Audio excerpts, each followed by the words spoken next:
The support group met every Thursday night in the church basement. 8 folding chairs in a circle. Burnt coffee. Flickering fluorescent lights that buzzed like insects trapped in glass. They were all there for the same reason. Someone had been replaced. No one said that out loud at first. You couldn't. Saying it made it feel real, and reality had already proven fragile. Jonah was the first to speak. My wife came home late, he said, fingers locked together so tightly his knuckles were white. She kissed me. Smelled like her shampoo. Asked about my day. He swallowed. But she stood too still. Like she was waiting for instructions. The others nodded. They understood. Maria said her brother blinked wrong. Not too little. Too evenly. Like blinking was a learned behavior he hadn't quite mastered. Thomas said his father kept standing in doorways at night, watching him sleep. When confronted, the man smiled and said, "I just like seeing you breathe." Then there was Ellen. Ellen hadn't spoken once in 3 weeks. Tonight, she raised her hand. "My replacement is still outside," she said softly. The room went quiet. "I hear it every night," Ellen continued. "Walking around my house. Testing the doors. Learning the sounds I make." Jonah leaned forward.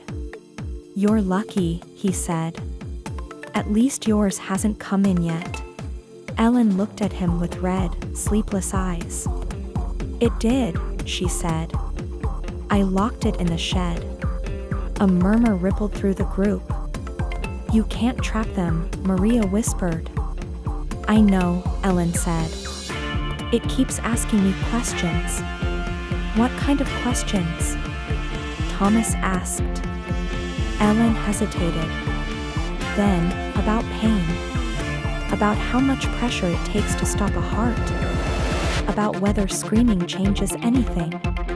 The lights flickered harder. Someone laughed nervously. "That's impossible," Jonah said. "They don't talk like that." Ellen stood. "You're wrong," she said. "They talk however they need to." She reached into her bag and pulled out her phone, setting it on the floor in the center of the circle. She pressed play. At first, there was only wind. Then a voice. "Ellen," it said gently. "Why do you keep leaving?" The voice was perfect. Ellen's knees buckled. "It sounds like me now," she whispered. It didn't at first. On the recording, something banged against metal. "I practice when you're gone," the voice continued. "I stand where you stood. I smile where you smiled."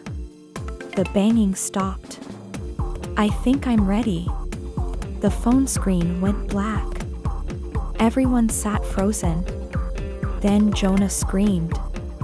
They turned. Someone was sitting in Jonah's chair.